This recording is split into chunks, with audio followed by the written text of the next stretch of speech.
श्रीमद् भागवत महापुराण महाराज परीक्षित जी श्री सुखदेव जी महाराज का पूजन करके सुखपूर्वक जब वो आसन पर विराजमान है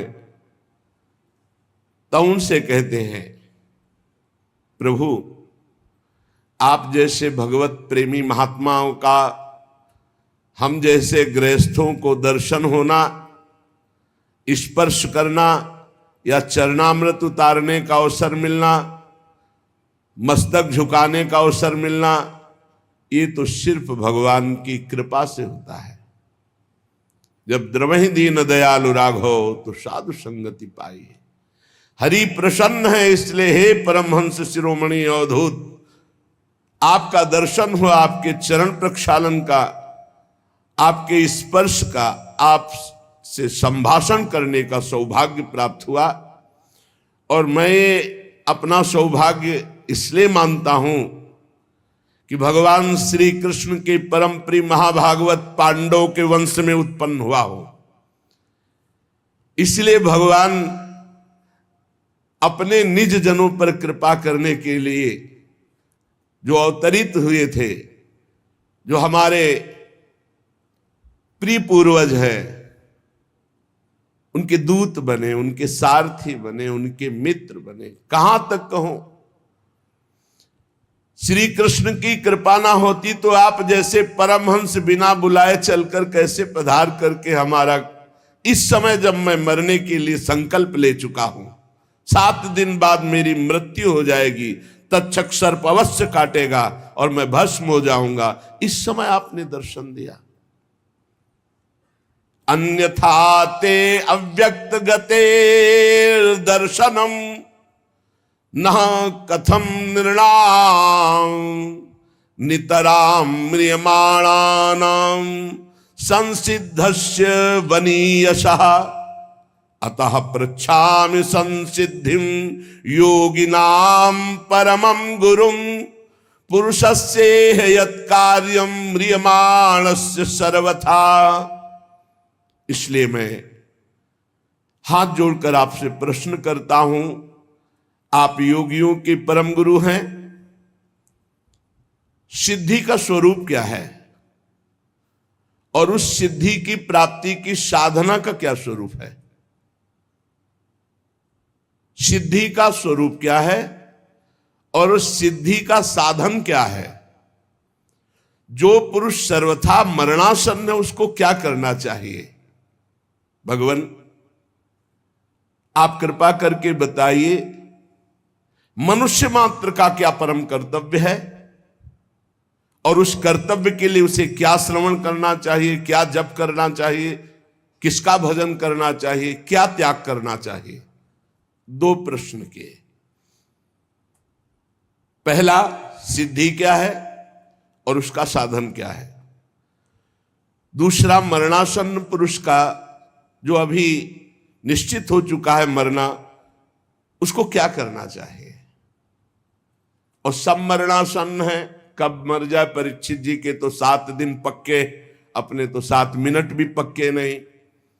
तो मनुष्य मात्र को क्या करना चाहिए? क्या उद्देश्य है मनुष्य जीवन का? क्या श्रवण करे, क्या जप करे, क्या स्मरण करे और क्या त्याग करे जिससे उसका परम साध्य प्राप्त हो जाए? वैसे श्री सुखदेव जी केवल उतनी देर रुकते हैं जितनी देर गाय दुही जाती है, पर भगवान की कृपा अब 7 दिन 7 रात रुकेंगे। जब महाराज परीक्षित ने ऐसा प्रश्न किया तो व्यास नंदन भगवान श्री सुखदेव जी, देखो यही परमहंसों की स्थिति है। अब बोलना तो पहले वंदना मंगलाचरण कुछ नहीं, ये सिद्धों की स्थिति। कोई मंगलाचरण नहीं श्री सुखदेव जी ने किया। आगे चलकर जब दोबारा प्रश्न करते हैं तब मंगलाचरण ही, भगवान श्री कृष्ण का स्तवन ही करते चले जा रहे हैं। इस सिद्धों की स्थिति है। कुछ स्तोत्र मंगल भगवान का कुछ नहीं। श्री सुखदेव जी ने कहा, राजन तुम्हारा लोकहित के लिए किया हुआ यह प्रश्न बहुत ही उत्तम है, बड़ा उत्तम प्रश्न किया तुम। पहले होना चाहिए स्तवन बंधन, जब जे ही वाक्य खुले तो पहला वंदन। यही सिद्ध परमहंसों की अवधूत जनों की स्थिति है। प्रश्न क्या, सीधे उत्तर। प्रश्न की महत्ता, तुमने जगत मंगल के लिए ये प्रश्न किया, बड़ा उत्तम प्रश्न है। आत्मविद सम्मतः पुंसाम श्रोतव्यादि यह परहा। राजन, मनुष्यों के लिए तो बहुत सी बातें कहने को होती हैं, सुनने को होती हैं, स्मरण करने को होती हैं, पर आत्मज्ञानी पुरुष के लिए नहीं। जैसा आपने प्रश्न किया, बड़ा आदर करते हैं आत्मज्ञानी पुरुष ऐसे प्रश्न का, क्योंकि जो गृहस्थ हैं वो अपने काम धंधे में इतने उलझे रहते हैं कि उनको ये पता ही नहीं कि प्रतिदिन प्रति रात हमारी आयु कम हो रही है और मैं भगवत प्राप्ति के लिए आया था, उसको भूलकर लड़का बच्चा परिवार इसी के राग में फंसकर अपने जीवन को नष्ट कर रहा हूं। उनको नहीं पता है। सच्ची बानी है, असंख्यों जीव हैं, उनमें से कुछ चंद भाग्यशाली जन हैं जो भगवान का नाम जपते हैं, भगवान की चर्चा। उनमें भी किसी बिरले के हृदय में एक बात है कि मुझे भगवत प्राप्ति करनी। ये जो गृहस्थ जन है, ये घर के काम धंधों में इतने फंसे हुए हैं कि भजन करने के लिए मनुष्य जीवन मिला, ये बातें नहीं आती। हजारों बातें, हजारों कामनाएं, हजारों संकल्प, वो उसी में डूबे रहते हैं। उनकी सारी उम्र कैसे बीतती है? जागृत अवस्था में काम धंधा प्रपंच की बातें, और रात्रि में नींद या स्त्री प्रसंग। परमहंस जी कह रहे हैं, निद्रया ह्रियते नक्तम व्यवायेन च वावयः दिवाचार्थे हया राजन कुटुंब भरणे नवा। दिन तो गया कुटुंब पोषण के लिए, खूब काम मेहनत और प्रपंच की बातें, और रात गई सोने में या स्त्री सहवास में। संसार में जिन्हें अपना अत्यंत घनिष्ठ संबंधी कहा जाता है, वो है शरीर, स्त्री, पुत्र, मित्र, भाई, ये सब। महाराज, ये सब असत्य है। परमहंस जी बोल रहे हैं, देहापत्य कलत्रादि स्वात्म सैन्ये स्वसत्व स्वपि तेषां प्रमत्तो निधनम पश्यन्नपि न पश्यति। ये अज्ञानी देख रहे हैं, ऐसे पागल हैं काम धंधे, रुपया पैसा, भोग सामग्री भोगने में, कि उन्हीं के घरों में मृत्यु हो रही है और उनको फूंक के आ रहा है। फिर भी उनको ज्ञान नहीं हो रहा कि हमको भी मरना, मरने के बाद कोई किसी को नहीं पहचानता, ना वो जीवात्मा और ना उसके परिवार वाले, सब भूल जाते हैं। परीक्षित, तस्मात् भारत सर्वात्मा भगवान ईश्वरो हरि श्रोतव्यः कीर्तितव्यश्च स्मर्तव्यश्चेच्छता भयम्। तुमने पूछा कि किसका स्मरण करना चाहिए, किसका कीर्तन करना चाहिए, क्या सुनना चाहिए? जिसे भगवान का अभय पद परम सुख प्राप्त करना है, जहां किंचन मात्र भी दुख नहीं है, उसे चाहिए सर्वात्मा सर्वशक्तिमान भगवान श्री हरि श्री कृष्ण की लीलाओं का श्रवण करे, नाम का कीर्तन करे, नाम का जप करे और उन्हीं का स्मरण करे। भगवत प्राप्ति के लिए श्री सुखदेव जी महाराज ने साधन क्या बताया? सर्वशक्तिमान सर्वात्मा भगवान श्री कृष्ण की खूब लीला कथा सुने, खूब नाम का कीर्तन करे, नाम जप करे, स्मरण करे, सिद्धि क्या है? भगवत प्राप्ति। साधन क्या है? भगवान श्री हरि श्री कृष्ण का खूब लीला गायन, खूब लीला श्रवण, नाम कीर्तन, नाम जप, स्मरण। एतावान सांख्य योगाभ्याम स्वधर्म परिनिष्ठया जन्म लाभा परह पुंसा मनते नारायण स्मृति। मनुष्य जन्म का सबसे बड़ा लाभ क्या है? चाहे वो सांख्य योग ज्ञान से हो या भक्ति से हो या धर्मनिष्ठा से हो या कर्म योग से हो, सबका फल क्या है? अखंड भगवान की स्मृति। ये फल है। सब साधनों का फल क्या है? सब साधन कर यह फल सुंदर, प्रभु पद पंकज प्रीति निरंतर। अपने आराध्य देव का निरंतर सतत स्मरण। इसका फल क्या है? मृत्यु के समय भगवान की स्मृति और परम पद की प्राप्ति। जीवन भर साधन भजन करने का फल क्या है? भगवान का अखंड भजन। इसका फल क्या है? अंतिम समय वही अभ्यास भजन का आया और जन्म जन्म की बिगड़ी बन गई, भगवान की प्राप्ति हो गई। परीक्षित,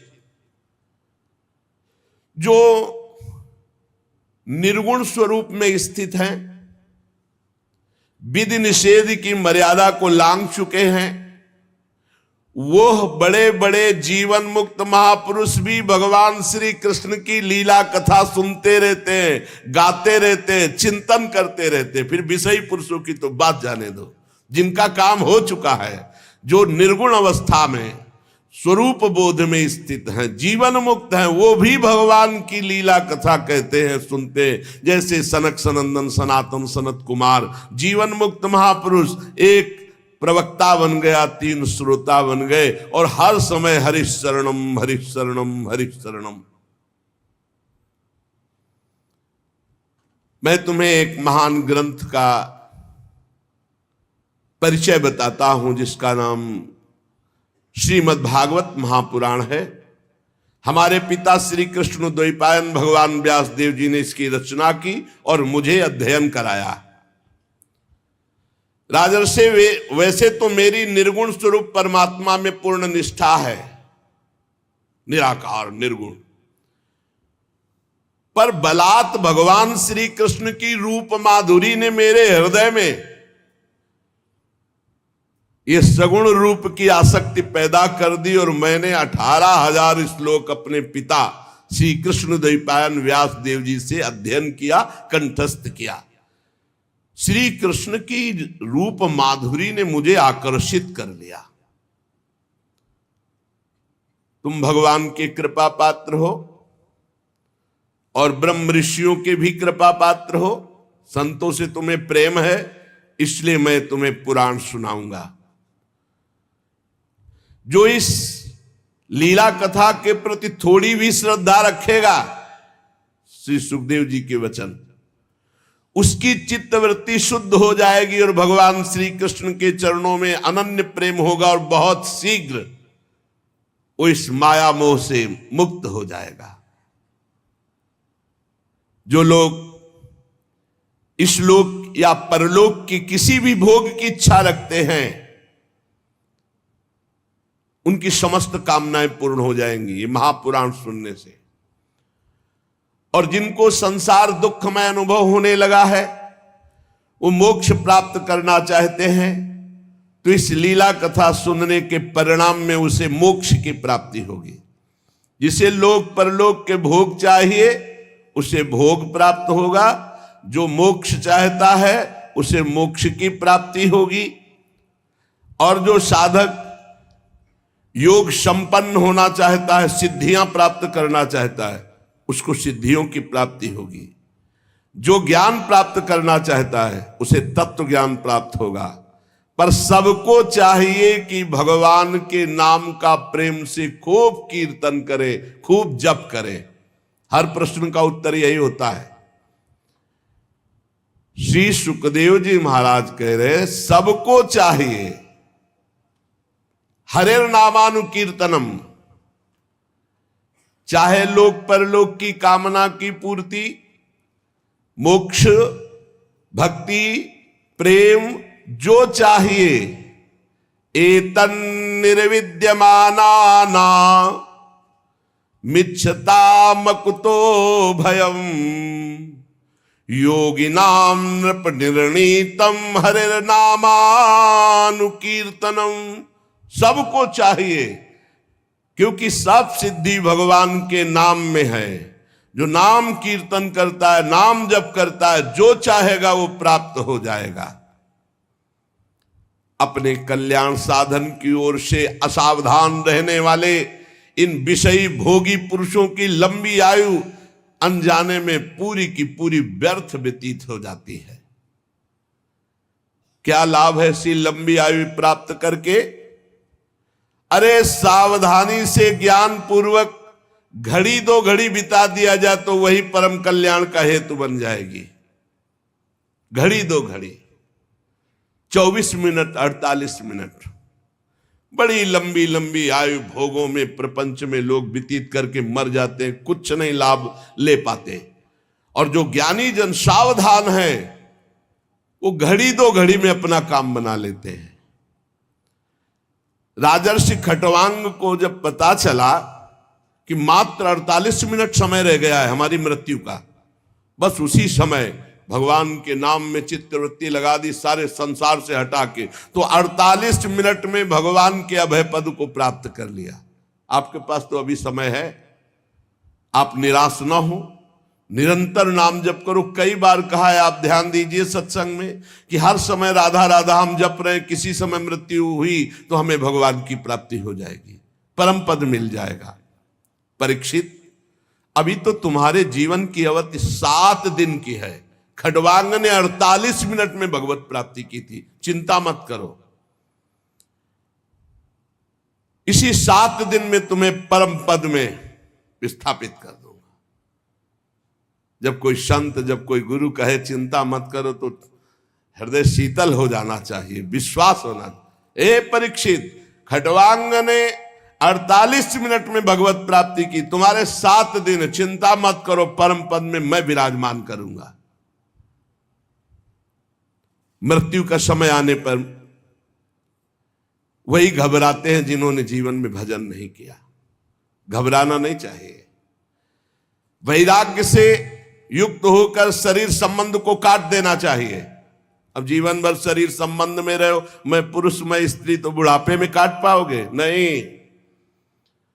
यावत स्वस्थमिदम कलेवरम यावच्च दूरे जरा, जब तक बुढ़ापा दूर है, शरीर स्वस्थ है, रोगी नहीं हुआ, तब तक मन को प्रभु में लगा लो। अन्यथा जैसे आग लगने पर कुआं खोदना व्यर्थ है, ऐसे ही बुढ़ापे में भजन नहीं होता। नहीं होता, ये सब नाटकबाजी, भजन नहीं होता। अभ्यास जीवन में किया नहीं भजन, जो अभ्यास कर रहे हैं वो देख ले, और जिन्होंने अभ्यास नहीं किया वो भगवान में चित्तवृत्ति लगा देंगे। यहां संसारी लोग कहते हैं अरे तुम्हारी भजन की अवस्था है, तो जो बोल रहा भजन की अवस्था उससे पूछो तुम्हारी अवस्था क्या है, तुम भजन करते हो? ये जीवन बड़ा कीमती है, केवल भगवत प्राप्ति के लिए। महामुनि परमहंस शिरोमणि श्री सुखदेव जी कह रहे हैं, धैर्य के साथ घर से निकलकर तीर्थ या भगवत धामों का आश्रय ले और वहां एकांत में भगवान का नाम जप या प्रणव गुरु प्रदत्त आ उ मा,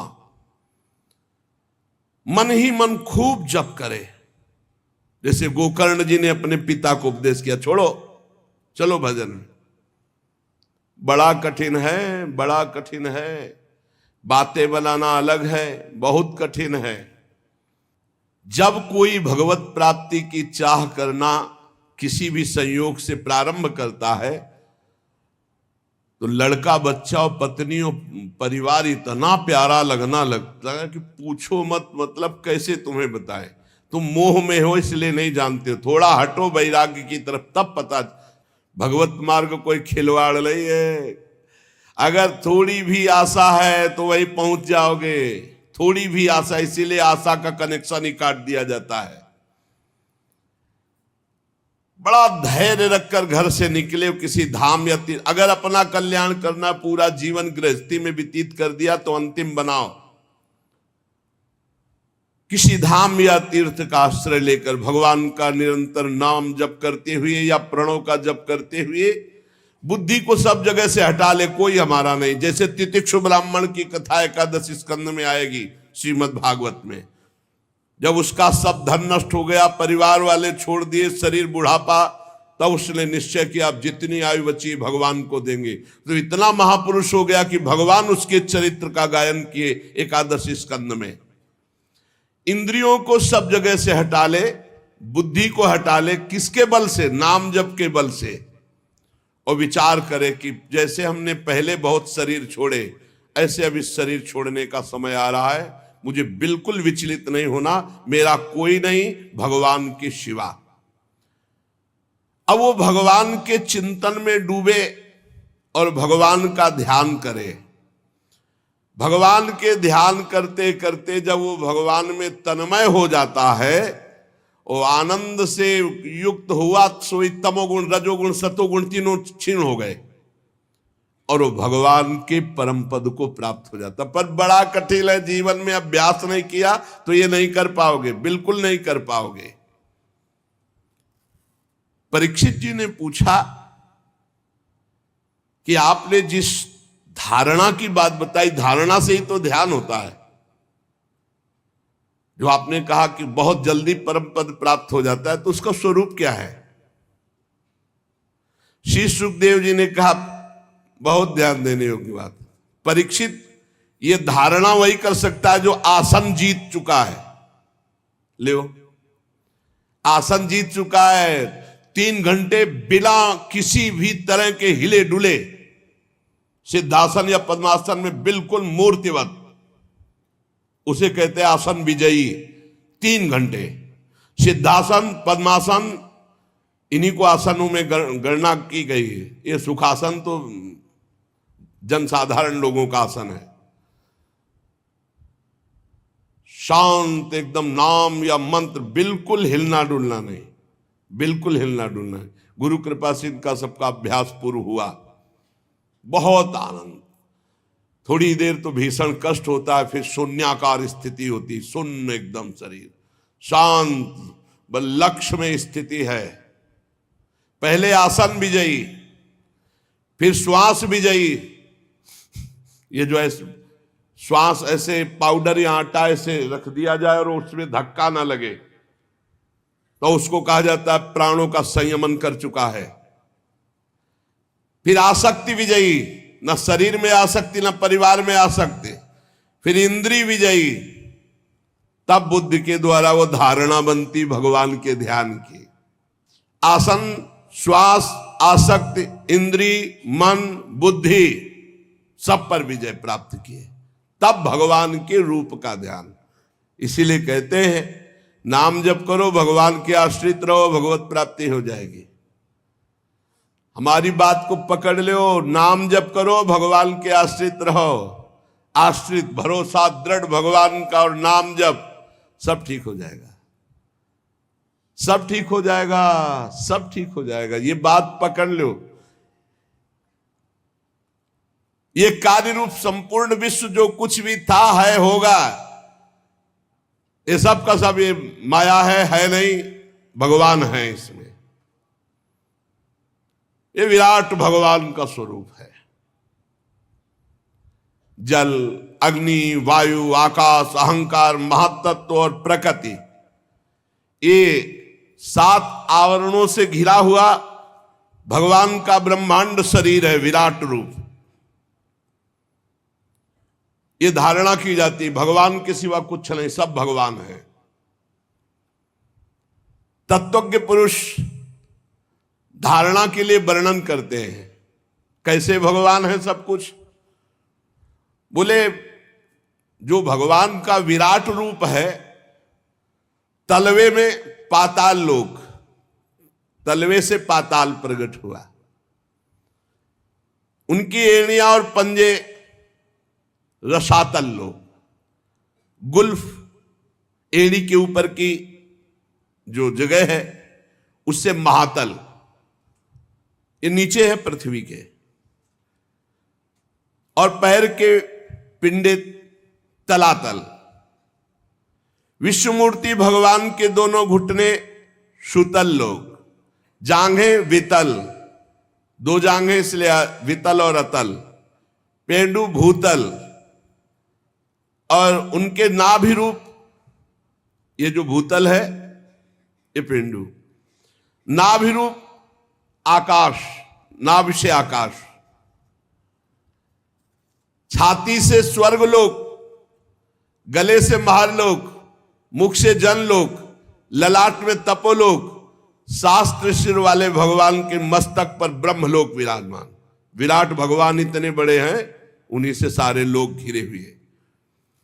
जितने भी इंद्रादि देवता वो सब भुजा में, जितनी भी दिशाएं वो सब कान से, जितने भी शब्द वो सब श्रवणेन्द्री से, अश्वनी कुमार नासिका के छिद्र से, गंध घ्राणेन्द्री और धधकती हुई अग्नि की ज्वाला भगवान के मुख से, भगवान के नेत्र से अंतरिक्ष और नेत्र से ही सूर्य और देखने की शक्ति ये प्रकट हुई।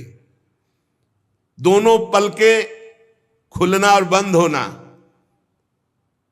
इसी से सृष्टि का लय और रचना होती है, इसी से रात और दिन का विभाग प्रकट हुआ। भ्रू विलास मात्र से ये सब रचना होती है और नष्ट हो जाती है। भ्रकुटी विलास सृष्टि लय होई। भगवान के तालु से जल का प्रादुर्भाव और रस का प्रादुर्भाव हुआ, और वेदों को भगवान की श्वासों से प्रादुर्भाव, जाकी श्वास वेद श्रुति चारी। यमराज का प्रादुर्भाव भगवान की दाढ़ों से हुआ। सब प्रकार की आसक्ति दांत से प्रकट हुई, और जगन मोहिनी माया का प्रादुर्भाव मुस्कान से हुआ, और ये अनंत सृष्टि एक कटाक्ष से प्रकट हुई विराट भगवान के। ऊपर के ओठ से लज्जा, नीचे के ओठ से लोभ, छाती से धर्म, पीठ से अधर्म भगवान के प्रकट हुआ। प्रजापति जनेन्द्री से प्रकट हुए, मित्रावरुण भी वहीं से, समुद्र भगवान की कोख से, बड़े बड़े पर्वत भगवान की अस्थियों से, विराट पुरुष की नाड़ियों से नदियां,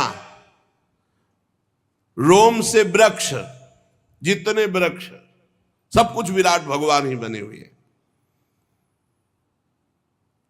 प्रबल वायु भगवान के श्वास खींचने और छोड़ने से, भगवान की चाल ही से काल प्रकट हुआ, इसलिए उनकी चाल कोई जान नहीं सकता। भगवान की चाल से ही गुण प्रकट होकर चक्कर लगा रहे, सतोगुण रजोगुण तमोगुण, और चाल चलने से ही कर्म का प्रादुर्भाव हुआ। भगवान के केश से बादलों का प्रादुर्भाव हुआ, भगवान के वस्त्र से संध्या का प्रादुर्भाव हुआ। महात्माओं ने मूल प्रकृति को भगवान के हृदय से प्रकट हुआ बताया। मूल प्रकृति ब्रह्म और मूल प्रकृति, फिर त्रिगुणात्मिका प्रकृति, फिर महातत्व, फिर अहंकार, जिससे सृष्टि प्रकट होती, वो मूल प्रकृति भगवान के हृदय से प्रकट हुई। सब विकारों का खजाना मन, सब विकारों का खजाना मन भगवान से प्रकट हुआ, उसी से चंद्रमा प्रकट हुआ। भगवान के चित्त से महातत्व का प्रादुर्भाव हुआ,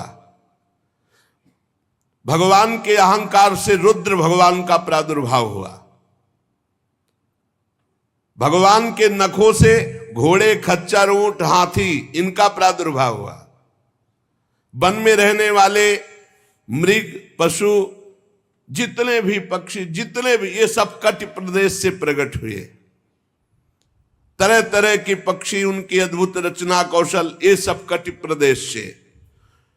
भगवान की बुद्धि से स्वयंभू मनु प्रकट हुए, और मनु की संतान मनुष्य उनके निवास स्थान बने। गंधर्व विद्याधर चारण अप्सराएं षडज समस्त स्वर समस्त गीत स्मृति दैत्य ये सब भगवान के वीर से प्रकट हुए। सप्तम धातु भगवान का ये विराट स्वरूप है, सब कुछ भगवान ही बने हुए हैं। परीक्षित, मैंने तुम्हें भगवान के विराट स्वरूप का वर्णन किया। जैसे स्वप्न देखने वाला स्वप्नावस्था में अपने आप को अनेक रूपों में देखता है, पदार्थ भी वही, व्यक्ति भी वही, कुछ और नहीं, केवल वही स्वाप्निक, ऐसे ही सब स्वाप्निक है। विराट भगवान ने जो पैदा किया माया के द्वारा, ये सब स्वाप्निक है। इसमें सत्य केवल भगवान है। जो इसमें रम जाता है उसका अधापतन हो जाता है। इस रचना में जो रम जाता है उसका अधापतन हो जाता है, दुर्गति को प्राप्त होता है। श्री सुखदेव जी ने कहा, सुनो परीक्षित,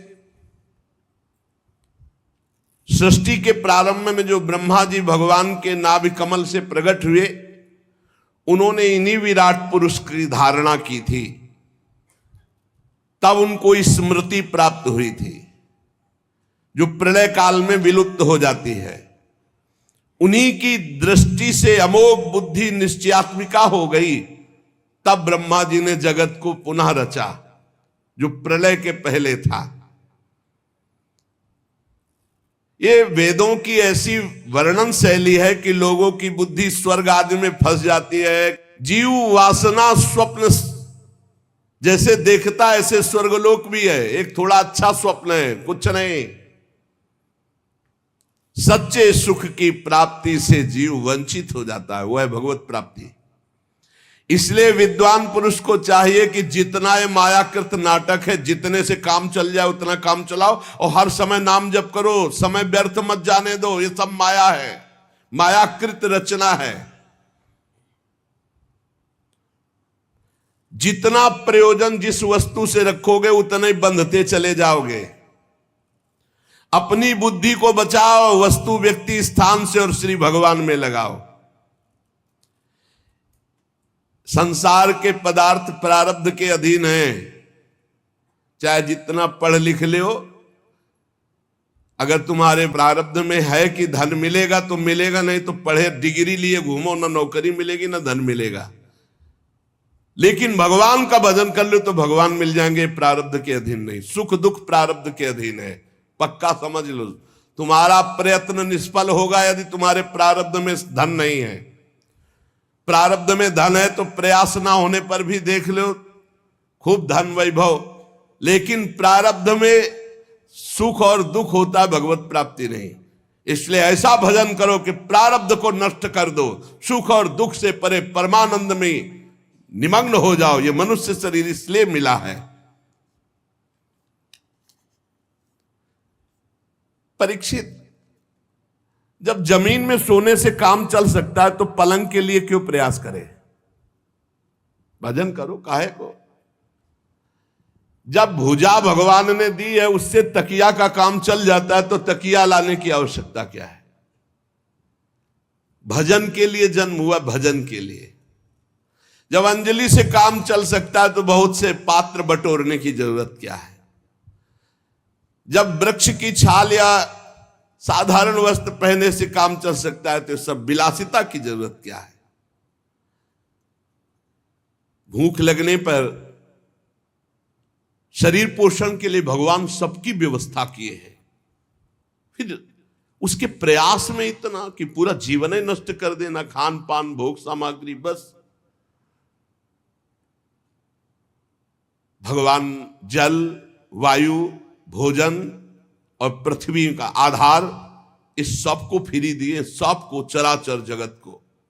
आवश्यकता की पूर्ति भगवान ने स्वयं कर दी है। चाह की पूर्ति के लिए तुम्हें भटकना पड़ेगा और सब आवश्यकता से तृप्त नहीं है, चाह में भटक रहे, सब चाह में। बहुत विलासिता में जीव जीवन व्यतीत करके भगवत विमुख सब का सब नष्ट कर देता है। शरीर को जितना आप विलासी बना दोगे उतना ही परेशानी है। ये जो आजकल चले हैं ना भोजन बाजार वाले, जो खूब चकाचक स्वाद वाले, यही सब। अरे दाल रोटी खाओ, प्रभु के गुण गाओ, थोड़ा व्यायाम करो, प्राणायाम करो, शरीर स्वस्थ, भगवान का चिंतन करो, खूब समाज सेवा, जो किसानी, व्यापार, नौकरी, ये सब भगवान की सेवा है। भगवान सबको वास दिए अपने हिसाब से, लेकिन जब आपकी चाहत हो गई है तो आप परेशान हो रहे हैं। अरे भगवान क्या शरणागतों की रक्षा नहीं करते? ये बुद्धिमान लोग भगवान के मार्ग में भी आकर के धन के अभिमान में घमंडी लोगों की चापलूसी क्यों करते हैं? श्री सुखदेव जी कह रहे हैं, भगवान के भक्त होकर के इन देहाभिमानी धनाभिमानी लोगों की चापलूसी क्यों करते हैं? अरे विरक्त हो गए, हृदय में भगवान को विराजमान करना है कि इन धनियों की चापलूसी करनी है। भूत भविष्य लोक 14 में भय होए हरि प्यारे, 300 व्यवहार हमारो अभिमान इनते न्यारे। पक्का बहुत बच के रहना है, सावधान। हुए हो भगवान को हृदय में विराजमान करने के लिए विरक्त, भगवत मार्ग के पथिक या भक्त, और चापलूसी शुरू कर दी धनियों की। ये श्री सुखदेव जी महाराज कह रहे, सुखदेव जी महाराज, धने के नशे में चूर घमंडी धनियों की चापलूसी।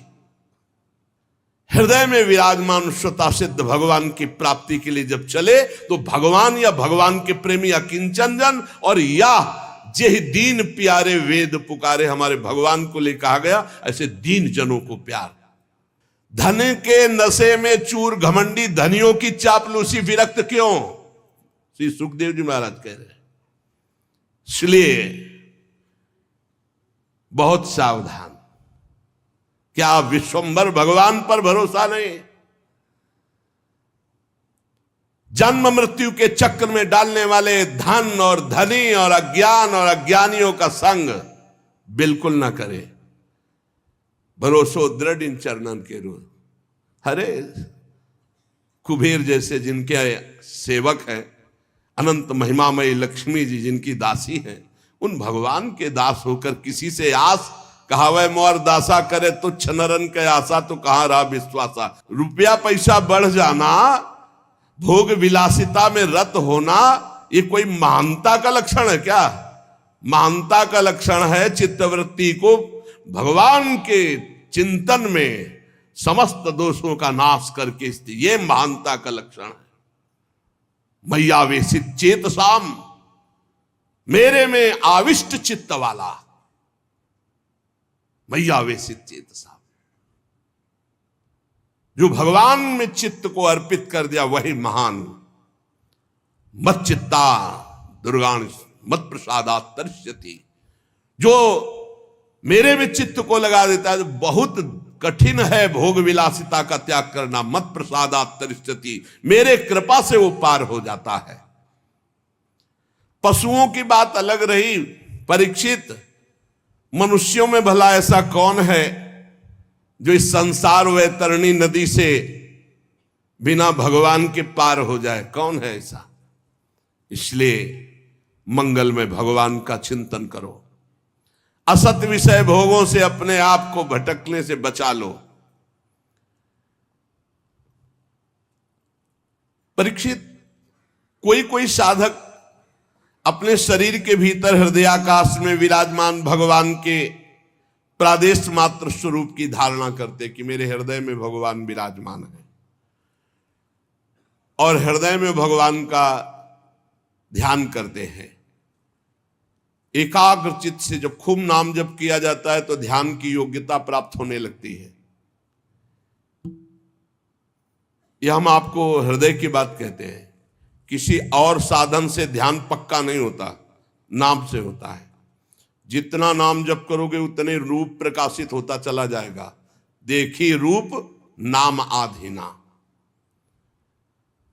उपासक को दिखाई देने लगता है बड़ा प्रसन्न मुख है श्री भगवान का, कमल के समान विशाल कोमल नेत्र है, कदम्ब के पुष्प की केसर के समान पीला वस्त्र धारण किए हुए हैं, भुजाओं में श्रेष्ठ रत्नों से जड़े हुए स्वर्ण के बाजूबंद शोभायमान है। सिर पर बड़ा ही सुंदर मोर मुकुट, कानों में कुंडल, बहुमूल्य रत्न जगमगा रहे हैं मुकुट में। श्री चरण कमल योगेश्वरों के खिले हुए हृदय कमल की कर्णिका पर विराजमान होने वाले अत्यंत सुकोमल श्याम रंग के प्रभु के हृदय में श्रीवत्स का चिन्ह है। गले में कौस्तुभ मणि, वक्षास्थल में कभी ना कुम्हलाने वाली पुष्पों की माला, कमर में करधनी, अंगुलियों में बहुमूल्य अंगूठी, श्री चरणों में नूपुर, हाथों में कंगन और घुंघराली लटे, बहुत ही सुंदर मन हरण करने वाली चिकनी निर्मल घुंघराली श्याम वर्ण की। मुख कमल मंद मंद मुस्कुरा रहा है, लीलापूर्ण उन्मुक्त हास्य और अपने भक्त की तरफ मंद मुस्कान चितवन से देख रहे हैं, अनुग्रह की वर्षा करते हुए। जब ये रूप हृदय में आता है, उसी समय सब कर्म बंधन छिन्न भिन्न हो जाते हैं। बिना भगवान के रूप दर्शन के कर्म बंधन, इसे भगवत प्राप्ति कहते हैं, भगवत साक्षात्कारी। हृदय में भगवान की धारणा की भगवान, अब वो आंख खोला तो सामने भगवान, आंख मूंदे तो सामने भगवान हृदय में। परीक्षित, एक तो ये भगवत प्राप्ति, और एक जब योगी पुरुष अपने शरीर को छोड़ना चाहे, योगी जिसने योग किया है अष्टांग योग, तो किसी देश काल में मन न लगाते हुए सुखपूर्वक आसन पर बैठ जाए, प्राणों को जीत ले, इंद्रियों को संयम में करे और बुद्धि से मन को नियमित करके मन के साथ बुद्धि को क्षेत्रज्ञ में, क्षेत्रज्ञ को आत्मा में, आत्मा को परमात्मा में लीन कर दिया। निर्मल बुद्धि को मन में और मन के साथ बुद्धि को क्षेत्रज्ञ, क्षेत्रज्ञ को अंतरात्मा में, अंतरात्मा को परमात्मा में लीन करके उस शांति पद को प्राप्त हो गया। अब उसके लिए कोई कर्तव्य शेष नहीं रहा, वो जीवन मुक्त महापुरुष हो गया। यहां ना सतोगुण है, ना रजोगुण है, ना तमोगुण है। अब काल की भी दाल उस महात्मा के ऊपर नहीं गलती जो ऐसी स्थिति को प्राप्त है। योगी लोग चित्तवृत्ति का निरोध करके परमात्मा में ऐसी स्थिति प्राप्त करते। अलग अलग श्री सुखदेव जी भगवत प्राप्ति का स्वरूप वर्णन करते हैं। यही परम पद है। एक भगवान के नाम जप करते हुए ध्यान में स्थित हुआ, और एक जो है योगी इस तरह से परमात्मा में स्थित हुआ। अब एक है ज्ञान दृष्टि। ज्ञान दृष्टि बल से जिसकी सब चित्त वासना नष्ट हो चुकी है, वो ब्रह्मनिष्ठ अपने को परमात्मा स्वरूप देखता है। वो जब शरीर त्याग करता है तो कैसे, एड़ी से अपनी गुदा को दबाकर, गुदा द्वारा बिना घबराहट के प्राणवायु को सट चक्र भेदन करता है। वह मनस्वी नाभि चक्र मणिपूरक में स्थित वायु को हृदय चक्र अनाहत में, वहां से उदान वायु को वक्षा स्थल में विशुद्ध चक्र में, फिर वहां से वायु को धीरे धीरे तालुमूल विशुद्ध चक्र के आगे बढ़ा देता है। तदनंतर दो आंख, दो कान, दो नासा छिद्र, मुख, इन सातों को रोक करके वायु प्राणवायु को भौं के बीच में आज्ञा चक्र में ले जाता है। अगर उसे किसी लोकांतर का भोग चाहिए तो फिर वहां रुकना होता है, वहीं से संकल्प बनेगा और वो उसी लोक में पहुंचेगा। और अगर नहीं तो आधी घड़ी 12 मिनट तक आज्ञा चक्र में वायु को रोके, फिर वहां से शास्त्र सार ब्रह्मरंध्र, और फिर ब्रह्मरंध्र का छेदन करके जीवन मुक्त परमात्मा स्वरूप हो गए। एक ये गति है। और यदि योगी को वहां इच्छा हो जाए कि मैं ब्रह्मलोक में जाऊं, आठों सिद्धियों का भोग भोगूं, जो वो सब प्राप्त हो जाएगा। अरे इसीलिए भजन करो। योगी का शरीर वायु की भांति सूक्ष्म हो जाता है। वो उपासना, तपस्या, योग, ज्ञान का सेवन करने वाला त्रिलोकी के बाहर भीतर कहीं भी घूम सकता है, पास मिल जाता है उसको। जहां चाहे, देवलोक, ब्रह्मलोक, तपलोक, महारलोक, रसातल, तलातल, पाताल, जहां चाहे। ये भगवान का शिशुमार चक्र विश्व ब्रह्मांड का भ्रमण केंद्र है। योगी चाहे तो मार लोक चला जाए, सत्य लोक चला जाए, सत्य लोक जाएगा, जितनी ब्रह्मा की आयु वहां आनंद लेकर फिर वो ब्रह्म को प्राप्त हो जाएगा। भगवान का भजन करने वाला जिस पद को प्राप्त होता है वहां ना शोक है, न दुख है, न बुढ़ापा है, न मृत्यु है, न भूख है, न प्यास है, न मान है, न अपमान है, न उद्वेग है, न भय है, न केवल आनंद ही आनंद।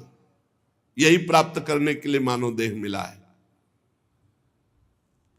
ब्रह्मलोक में केवल एक बात का दुख है, वो जब मृत्यु लोक के प्राणियों को भोगों में रत देखते तब वो दुखी होते कि अरे भजन कर लेता तो हमसे भी ऊपर भगवान के धाम को जा सकता, कैसा जीवन बर्बाद कर रहा है। बस इसी बात की व्यथा ब्रह्मलोक के ब्रह्म ऋषियों को होती है।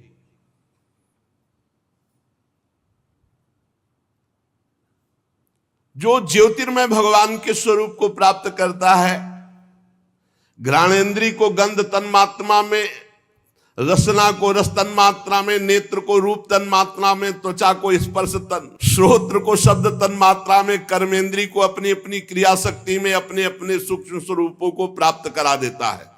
पंचभूतों को स्थूल सूक्ष्म आवरणों को पार करके अहंकार में प्रवेश करता है। सूक्ष्म भूतों को तामस अहंकार में, इंद्रियों को राजस अहंकार में, मन और इंद्रियों को अधिष्ठात्र देवताओं को सात्विक अहंकार में, इसके बाद अहंकार के सहित लय रूप गति के द्वारा महातत्व में, और महातत्व प्रकृति रूप आवरण में, और प्रकृति रूप ब्रह्म में। अब वो ब्रह्म प्राप्त। ये सब योगियों की गति। बड़ा कठिन है ब्रह्म प्राप्ति, वो बड़ा सरल है। राधा राधा राधा मान लो। इसीलिए हम बार बार कहा करते हैं कि हम इसे अंधविश्वास में नहीं बोल रहे, बहुत सोच समझ के, बहुत जीवन यात्रा करके बोल रहे हैं। नाम जप करो, भगवान के आश्रित रहो, सारे कर्म भगवान को समर्पित कर दो, भगवत प्राप्ति हो जाएगी। नहीं, देखो कितनी कठिन है। जो तुम समझ नहीं सकते वो करना होता है, तब वो परमाणु यहां फोड़ करके, एक की ब्रह्मरंध्र फोड़ करके हो रही। सुना था? कुछ नहीं पता, बस राधा राधा जपो और जो कर्म हो भगवान को अर्पित करो।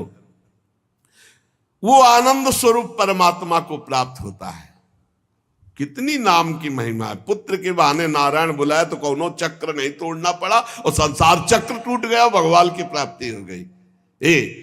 इसीलिए आनंदित रहो, वृंदावन धाम मिल गया भगवान। कितना कठिन। इसीलिए धूप की गर्मी तब तुम्हें छाया समझ में आएगी कि भगवत प्राप्ति है क्या।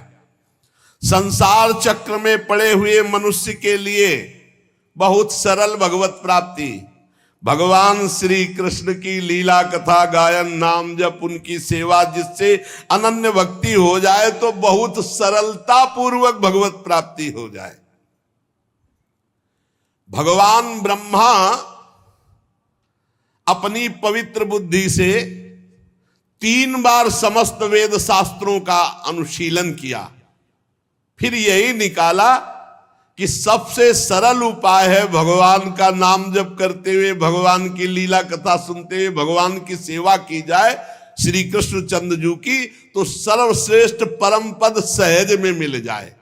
भगवान ब्रह्म कार्त्स्नेन तिरन्वीक्ष मनीषया तद्यवस्यत् कूटस्थो रतिरात्मन यतो भवेत्। भगवान सर्वभूतेषु लक्षितः स्वात्मना हरि। हमारी आत्मा है प्रभु, कोई और नहीं। चराचर जगत की आत्मा है।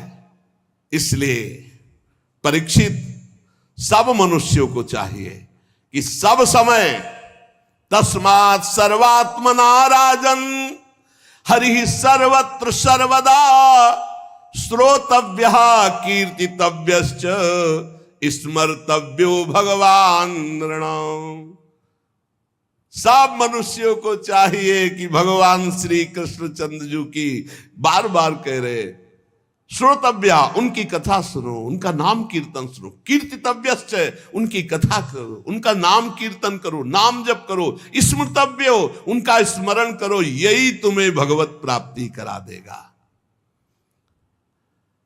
भगवान के संत जन बड़े उदार हैं, जो भगवान की लीलामृत का कथामृत का पान कराने के लिए अहेतुकी भाव से दान करते हैं। खूब कानों के दोनों में भर भर कर ये भगवत लीलामृत पान करो, इससे तुम्हारे हृदय का विषैला विष उतर जाएगा, शुद्ध हो जाएगा और तुम्हें इसी जन्म में भगवत प्राप्ति हो जाएगी। परीक्षित, तुमने जो मुझसे पूछा था कि मरते समय बुद्धिमान मनुष्य को क्या करना चाहिए, तो तुम्हें उत्तर दे दिया। सद्यो मुक्ति, क्रम मुक्ति, भगवत भाव से भगवत प्राप्ति। और देखो, अगर भगवत प्राप्ति ना करना चाहे और कोई इच्छा करना चाहे तो मैं उपाय बताता हूं। जिसे ब्रह्म तेज का भाव हो कि मुझे ब्रह्म तेज मिले, तो बृहस्पति जी की आराधना करे। जिसे इंद्रियों की विशेष शक्ति की कामना हो, वो इंद्र देवता की आराधना करे। जिसे पुत्र प्राप्ति की चाह हो कि हमारे लड़का हो जाए, तो प्रजापतियों की उपासना करे। जिसे लक्ष्मी की चाह हो, वो महामाया आद्या शक्ति देवी की आराधना करे। जिसे तेज चाहिए कि जो मैं बोलूं, जो मैं कहूं वैसे सब माने, तो अग्निदेव की आराधना करे। धन चाहिए तो वसुओं की, प्रभाव और वीरता चाहिए तो भगवान शंकर की, रुद्र की। अन्न चाहिए तो अदिति की, स्वर्ग चाहिए तो देवताओं की, राज्य की अभिलाषा हो तो विश्वदेवों की, समाज को अपने अनुकूल बनाना हो तो साध्य देवताओं की आराधना करे। आयु बढ़ानी हो तो अश्वनी कुमारों की आराधना करे। पुष्टता बल की इच्छा हो तो लोकमाता पृथ्वी की और देव आकाश का सेवन करे, आराधना करे। सुंदरता चाहिए तो गंधर्वों की आराधना करे। पत्नी चाहिए तो उर्वशी की आराधना करे। स्वामित्व चाहिए तो ब्रह्मा की आराधना करे। यश चाहिए तो यज्ञ पुरुष की आराधना करे। रुपया पैसा खजाना चाहिए तो वरुण देव की आराधना करे। और विशुद्ध विद्या चाहिए तो आद्य गुरु भगवान शंकर की आराधना करे। पति पत्नी में सदैव प्रेम बना रहे, इसके लिए पार्वती जी की आराधना करे। धर्म उपार्जन के लिए भगवान विष्णु की आराधना करे। वंश परंपरा चलती रहे, इसके लिए पितरों की आराधना करे। हमारा वंश सुरक्षित रहे, इसके लिए यक्षों की आराधना करे। बलवान वंशज हो, इसलिए मरुद गरुण की आराधना करे। राज्य चाहिए तो मनवंतरों के अधिपति देवताओं की। किसी को अगर नुकसान पहुंचाना है, अविचार, तो नैऋत्य की। भोग चाहिए तो चंद्रमा की। और अगर निष्कामता और परम आनंद चाहिए तो भगवान श्री हरि की। बुद्धिमान पुरुष वही है। अकामः सर्व कामो वा मोक्ष काम उदारधी तीव्रेण भक्ति योगेन यजेत पुरुषम परम। चाहे निष्काम हो या सकाम, चाहे मोक्ष चाहो, चाहे भोग चाहो, चाहे भक्ति चाहो, जो तुम्हें चाहना हो, भगवान श्री कृष्ण के चरणों की आराधना करो, सब प्राप्त हो जाएगा। जितने उपासक हैं उनका सबसे बड़ा हित इसी में है कि इस जन्म में ऐसा अभ्यास कर लो कि तुम्हारा भगवत स्मरण न छूटे, बस जो चाहोगे प्राप्त हो जाएगा। तो ऐसे ही पुरुषों का संग करो जो भगवान के प्रेमी जन हैं। जहां भगवान की लीला कथाएं ही गाई जाती हैं, ऐसे संतों का सत्संग सुनो। ये दुर्लभ है सत्संग, जहां केवल भगवान की चर्चा होती, शास्त्र सम्मत चर्चा होती, जिससे संसार की त्रिगुणमयी तरंगमालाओं के थपेड़े शांत हो जाते हैं। हृदय शुद्ध होकर आनंद का अनुभव करता है। इंद्रियां विषयों से अनासक्त होकर भगवान में लग जाती हैं। ऐसी रसमयी कथाएं जहां हो रही हैं, वही सत्संग सुनो, इसी से तुम्हारा परम कल्याण होगा। शौनक जी कहते, सूत जी, राजा परीक्षित ने सुखदेव जी की बात सुनकर उनसे और क्या पूछा, क्योंकि सुखदेव जी तो बड़े सर्वज्ञ हैं और बहुत ही मधुर पवित्र वाणी है, क्योंकि ब्रह्मबोध संपन्न महापुरुष हैं। सूत जी, आप तो सब कुछ जानते हैं, हम लोग उनकी वह बातचीत बड़े प्रेम से सुनना चाहता हूं जो परीक्षित से हुई। आप कृपा करके सुनाइए क्योंकि संतों की सभा में ऐसी ही बातें होती हैं जिनका पर्यावसान भगवान के श्री चरणारविंद में होता है। अर्थात संतों का संग निश्चित भगवत प्रेम प्रदान करता है। पांडुनंदन महारथी राजा परीक्षित बड़े भगवत भक्त थे। वो ऐसे थे कि बाल्यावस्था में भी भगवान की लीला चरित्रों का अभिनय करके खेलते थे। और भगवान में सुखदेव जी को क्या कहना है, ये तो जन्म से ही विरक्त थे। तो प्रश्नकर्ता उत्तर देने वाले दोनों महान पुरुष हैं। इसलिए क्या चर्चा हुई श्री परीक्षित जी और भगवान सुखदेव जी के बीच में। महाराज, जिसका समय भगवान के नाम जप में, भगवान की लीला कथा में व्यतीत होता है, उन्हीं का जीवन धन्य है। और तो सब व्यर्थ में जी रहे हैं।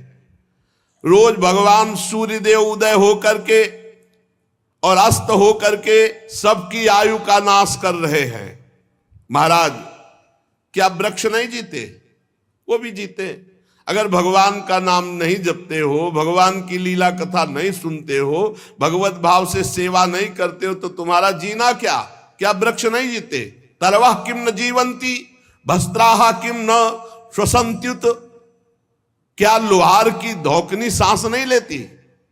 न खादंती न मेहंती किम ग्राम पशुओं परे। क्या गांव के जो पशु हैं वो खाते पीते नहीं है क्या? वो भी खाते पीते। क्या वो मैथुन नहीं करते?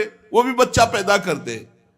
तुम मनुष्य होकर के यही खाना पीना, श्वास लेना, बच्चा पैदा करना, सोना जागना, तो तुम्हारा मनुष्य जीवन किस बात से श्रेष्ठ रहा? अरे जिसके कान में भगवान का नाम नहीं पड़ा, भगवान की लीला कथा नहीं पड़ी, वो नर पशु, कुत्ते, ग्राम सूकर, ऊंट और गधे से भी गया बीता है। स्विडवरा होस्ट खरई संस्तुतः पुरुषः पशु नयत कर्ण पथोपेतु जातु नाम गदाग्रजः बिले बतो रुक्रम विक्रमान्ये न शृण्वतः कर्ण पुटे नरस्य जिह्वा सती दार्दुरिके वसूत न चोपगाय तिरुगाय गाथा। आहा, जिसके कान में भगवान का नाम नहीं पड़ा, भगवान की लीला कथा नहीं पड़ी, वो मनुष्य पशु, कुत्ते, ग्राम सूकर, ऊंट और गधे से भी गया बीता है। श्री सुखदेव जी महाराज महामहिम परीक्षित जी महाराज जी के जो प्रश्नों का उत्तर दे रहे, वो सुनने की इच्छा से सौनक जी महाराज ये बात कह रहे। सूत जी, जो मनुष्य भगवान श्री कृष्ण की कथा कभी नहीं सुनता, उसके कान बिल के समान है। कान का महत्व है भगवान का नाम सुनना, भगवान की चर्चा सुनना। जिन हरि कथा सुनी नहीं काना, श्रवण रंध अहि भवन समाना। वो बिल के समान है जिसमें सांप रहता है, वो बिल। श्रवण रंध अहि भवन समाना, जिन छेदों में सांप आदि रहते हो, छेद मात्र है जिनमें भगवान का नाम, भगवान की चर्चा नहीं गई। और जो जीव भगवान की लीला कथा का गायन नहीं करती, जिह्वा सती दादुर्य केवल, मेढक की जबान के समान है। जो नहीं करही राम गुण गाना, जीह सुदादुर जीह समाना। जिह्वा सती दादुर्य केवल, जिसकी जबान भगवान की चर्चा नहीं करती, भगवान का नाम नहीं लेती, वो टर टर दिन भर बात करते रहते, मेढक की तरह बेकार है।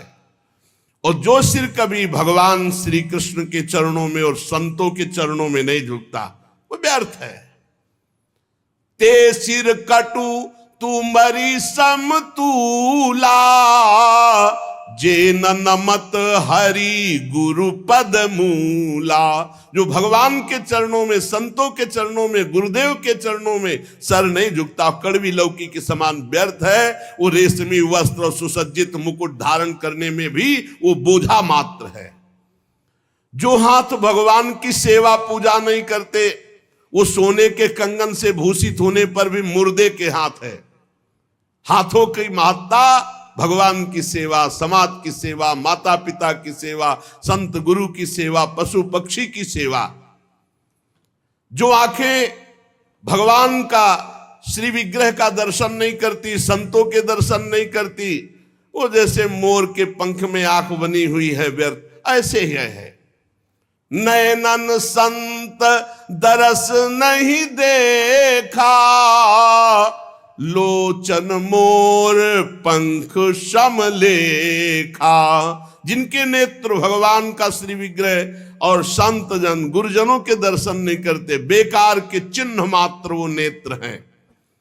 जो मनुष्य अपने पैरों में चलने की शक्ति रखकर धाम की परिक्रमा नहीं करता, भगवान की लीला स्थलियों का भ्रमण नहीं करता, वो बेकार के पैर हैं, उन पैरों का कोई महत्व नहीं। जिस मनुष्य ने भगवत प्रेमी संतों के चरणों की धूल कभी सिर पर नहीं धारण की, भगवान की भक्ति नहीं हृदय में आई, तो जीता मुर्दे के समान है। आहा, जीता हुआ मुर्दा कौन है? जिसके हृदय में भगवान की भक्ति नहीं।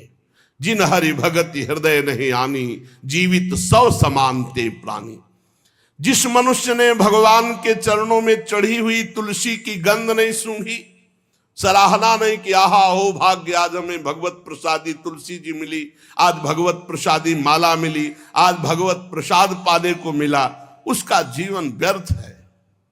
सूत जी, वो हृदय नहीं लोहा है जिसमें भगवान के प्रति प्रीति नहीं, भगवान के नामों के प्रति प्रीति नहीं, भगवान की लीला कथा के प्रति प्रीति नहीं, वो जीवन व्यर्थ है। इसलिए भगवान के परम भक्त आत्मविद्या विशारद भगवान श्री सुखदेव जी ने परीक्षित जी के सुंदर प्रश्न करने पर बड़ा सुंदर उत्तर दिया होगा, हम सब सुनना चाहते हैं। सूत जी कहते हैं, श्री सुखदेव जी महाराज भगवत तत्व प्राप्त महापुरुष हैं और उत्तरानंदन राजा परीक्षित गर्भ में ही भगवत साक्षात्कार किए हुए दोनों महापुरुष हैं। शरीर, पत्नी, पुत्र, महल, पशु, धन, भाई, बंधु, निष्कंटक राज्य, सब का सब एक क्षण में त्याग दिया, सबकी ममता, और ममता त्याग कर गंगा किनारे भगवान की प्राप्ति के लिए एक क्षण में सब कुछ त्याग दिया। शौनकादि ऋषि, महामनस्वी परीक्षित ने अपनी मृत्यु का निश्चित समय जान लिया था, इसलिए उन्होंने धर्म, अर्थ और काम तीन का त्याग कर दिया और संन्यास ले लिया।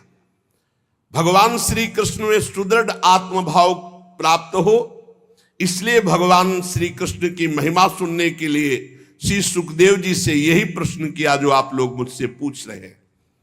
परीक्षित जी ने पूछा, भगवत स्वरूप मुनिवर, आप परम पवित्र और सर्वज्ञ हैं, आपने जो कुछ कहा वो सत्य एवं उचित है। आप ज्यों ज्यों भगवान की महिमा सुनाते जा रहे हैं, त्यों त्यों मेरे हृदय में अज्ञान का पर्दा फटता जा रहा है। मैं आपसे जानना चाहता हूं कि भगवान ने सृष्टि कैसे की। बड़ा सुंदर, सबकी जानकारी के लिए बहुत आवश्यक है। लोग प्राय प्रश्न करते रहते हैं, क्या भगवान ने कैसे सृष्टि बनाई, क्या? ये परमहंस श्री सुखदेव जी उत्तर देंगे। प्रश्न किया कि भगवान इस संसार की सृष्टि कैसे करते हैं। इस संसार की रचना तो इतनी रहस्यमयी है कि ब्रह्मादि समर्थ लोकपाल भी समझने में भूल कर बैठते हैं। फिर भगवान इस सृष्टि की रचना करके इसकी रक्षा कैसे करते हैं। अनंत शक्ति परमात्मा किन किन शक्तियों का आश्रय लेकर अपने आप को सृष्टि रूप में रचते हैं, किन किन शक्तियों का आश्रय लेकर अपने आप की रक्षा करते हैं, ध्यान से सुनना, और किन किन शक्तियों का आश्रय लेकर अपने आप से अपना विनाश करते हैं। विनाश खेल तीनों भगवान किसी और से नहीं करते, अपने आप से अपने आप की रचना, अपने आप से अपने आप का पालन और अपने आप से अपने आप का विनाश संहार खेल। भगवान तो अकेले हैं, वो विभिन्न रूप धारण करके, अवतार धारण करके विस्तार करते हैं। इसलिए आप ही ऐसे ब्रह्मज्ञानी महापुरुष हैं जो हमारे संदेह का निवारण कर सकते हैं। श्री सूत जी कहते हैं, राजा परीक्षित ने भगवान के गुणों का वर्णन करने के लिए जब ऐसा प्रश्न किया, अब देखो, अब ध्यान आया कि भगवान का मंगलाचरण करना चाहिए। सारे उत्तर पीछे देती है। अब श्री सुखदेव जी को, ओहो, उन पुरुषोत्तम भगवान के चरण कमलों में मेरे कोटि कोटि प्रणाम। प्रश्नोत्तर, यह है परमहंस स्थिति, जो संसार की उत्पत्ति स्थिति प्रलय की लीला करने के लिए सतोगुण रजोगुण तमोगुण रूप तीन शक्तियों को स्वीकार करके अपने आप को ब्रह्मा रूप में, भगवान विष्णु रूप में और भगवान शंकर के रूप में सृजन पालन और संहार करते हैं। चराचर प्राणियों के हृदय में अंतर्यामी रूप से विराजमान, जिनका स्वरूप और उपलब्धि का मार्ग बुद्धि का विषय नहीं, जो स्वयं अनंत है, जिनकी महिमा अनंत है, जिनके अंश से ब्रह्मा विष्णु और महादेव प्रकट हुए, भगवान श्री कृष्ण को हम नमस्कार करते हैं। हम पुनः पुनः उन भगवान श्री कृष्ण के चरणों में नमस्कार करते हैं जो सत्पुरुषों का दुख मिटाकर उन्हें प्रेम दान करते हैं, दुष्टों की सांसारिक बढ़ती रोककर उन्हें मुक्ति देते हैं, और हम परमहंसों के एकमात्र आश्रय हैं, उनकी अभीष्ट वस्तु का दान करते हैं। चर समस्त प्राणी श्री कृष्ण की ही मूर्ति हैं। चर अचर समस्त प्राणी श्री कृष्ण की ही मूर्ति है, इसलिए श्री कृष्ण का किसी के प्रति पक्षपात नहीं है। ऐसे मैं श्री कृष्ण को नमस्कार करता हूं। बड़े ही भक्त वत्सल है। अब पूरा ध्यान, हठपूर्वक भक्तिहीन कठोर साधना करने वाले लोग जिनकी छाया भी नहीं छू सकते, हठपूर्वक कठोर साधना, भक्ति विहीन जीवन, तो जिनकी छाया भी नहीं छू सकते, अरे जिनके समान कोई नहीं है, फिर उनसे बढ़कर कैसे हो सकता है। ऐसे महामहिम निरंतर ब्रह्म स्वरूप अपने स्वरूप में विहार करने वाले भगवान श्री कृष्ण को मैं बार बार नमस्कार करता हूं, जिनका कीर्तन, यत् कीर्तनम यत् स्मरणम यदीक्षणम यद वंदनम यत् श्रवणम यदर्हणम लोकस्य सद्यो विधुनोति कल्मषं तस्मै सुभद्र श्रवसे नमो नमः। जिनका कीर्तन, जिनका स्मरण, जिनका दर्शन, वंदन, श्रवण और पूजन तत्काल पापों को नष्ट करके भगवत प्राप्ति करा देता है, उन पुण्य कीर्ति भगवान श्री कृष्ण को बार बार नमस्कार है। विवेकी पुरुष जिनके चरण कमलों की शरण लेकर हृदय से लोक परलोक की आसक्ति का त्याग कर देते हैं, बिना किसी परिश्रम के भगवत पद प्राप्त करते हैं, उन मंगलमय कीर्ति वाले भगवान श्री कृष्ण को अनेकों बार नमस्कार है, नमस्कार है। बड़े बड़े तपस्वी, दानी, यशस्वी, मनस्वी, सदाचारी, मंत्रवेत्ता जब तक अपनी साधनाओं को तथा अपने आप को भगवान के चरणों में समर्पित नहीं कर देते, तब तक उन्हें भगवत प्राप्ति नहीं होती है। ध्यान दीजिए, बड़े बड़े तपस्वी, दानी, यशस्वी, मनस्वी, सदाचारी, मंत्रवेत्ता जब तक अपनी साधनाओं को और अपने आप को भगवान के चरणों में समर्पित नहीं कर देते, तब तक भगवत प्राप्ति नहीं होती है। जिनके प्रति आत्मसमर्पण की ऐसी महिमा है, उन कल्याणमयी कीर्ति वाले भगवान श्री कृष्ण को मैं बार बार नमस्कार करता हूं। किरात, हूण, आंध्र, पुलिंद, पुलकस, अभीर, कंक, यवन, खसादी जो जातियां हैं और भी दूसरे पापी लोग हैं जो भगवान की शरण में हो जाते हैं, भगवान उन्हें परम पवित्र कर देते हैं। ऐसे सर्वशक्तिमान भगवान श्री कृष्ण को मैं बार बार नमस्कार करता हूं। वे ही भगवान ज्ञानियों की आत्मा हैं, योगियों के परमात्मा हैं, भक्तों के भगवान हैं, कर्मकांडियों के लिए वेद मूर्ति हैं, धार्मिकों के लिए धर्म मूर्ति हैं, तपस्वियों के लिए तपः स्वरूप हैं। ब्रह्मा शंकर आदि बड़े बड़े देवता अपने शुद्ध हृदय से उनके स्वरूप का चिंतन करते हैं और आश्चर्यचकित होकर देखते हैं वो भगवान श्री कृष्ण मुझ पर अपना अनुग्रह प्रसाद की वर्षा करें। जो समस्त संपत्तियों के स्वामिनी जो लक्ष्मी देवी हैं, उनके जो स्वामी हैं, समस्त यज्ञों के भोक्ता हैं, सबके फलदाता हैं, प्रजा के रक्षक हैं, सबके अंतर्यामी हैं, समस्त लोकों के पालन करता है, पृथ्वी देवी के स्वामी हैं, वही यदुवंश में प्रकट होकर के अंधक वृष्ण एवं यदुवंश के लोगों की रक्षा की। उन लोगों के एकमात्र आश्रय रहे वे भक्तवत्सल भगवान श्री कृष्ण जो संतों के सर्वस्व हैं। मुझ पर प्रसन्न हो, मैं उन्हें नमस्कार करता हूं। विद्वान पुरुष जिनके चरण कमलों के चिंतन रूपी समाधि से शुद्ध हुई बुद्धि के द्वारा आत्म तत्व का साक्षात्कार करते हैं, उनके दर्शन करते हैं, अपनी अपनी मति रुचि के अनुसार उनके स्वरूप का वर्णन करते हैं, पर पार आज तक कोई नहीं पाया। वे प्रेम और मुक्ति को लुटाने वाले भगवान श्री कृष्ण हम पर प्रसन्न हो, मैं उन्हें नमस्कार करता हूं। जिन्होंने सृष्टि के समय ब्रह्मा के हृदय में पूर्व कल्प की स्मृति जागृत की, ज्ञान के अधिष्ठात्री देवी को प्रेरित किया, अपने अंगों के सहित वेद के रूप में उनके मुख से प्रकट हुई, वे ज्ञान के मूल कारण भगवान श्री कृष्ण मुझ पर कृपा करें और मेरे हृदय में प्रकट हो। भगवान ही पंच महाभूत बने, भगवान ही शरीर का निर्माण किया और भगवान ही जीव रूप से इसमें शयन कर रहे। गजब की बात, पकड़ ले तो पकड़ ले। भगवान ही पंचभूत बने, भगवान ही पंचभूतों से निर्मित शरीर बने, भगवान ही इसमें जीव रूप से विराजमान है, भगवान ही 5 ज्ञानेंद्री, 5 कर्मेंद्री, 5 प्राण, 1 मन, इन 16 कलाओं से युक्त होकर इसमें विराजमान है। भगवान ही भगवान, यही बोध होता है। सर्वभूतमय भगवान मेरी वाणी को अपने गुणों से अलंकृत कर दे। संत पुरुष जिनके मुख कमल से मकरंद से समान झरती हुई ज्ञानमयी सुधा का पान करते हैं, वासुदेव अवतार सर्वज्ञ भगवान श्री कृष्ण द्वैपायन व्यास देव जी के चरणों में मेरा बारंबार नमस्कार। ये मंगल श्री सुखदेव जी ने किया। बीच में यही है परमहंसों की स्थिति। सबसे पहले प्रश्न का उत्तर दिया, फिर आराध्य देव भगवान श्री कृष्ण की वंदना, फिर गुरु श्री कृष्ण द्वैपायन भगवान व्यास देव जी जिन्होंने भागवत की रचना करके उपदेश किया, उनको नमस्कार किया।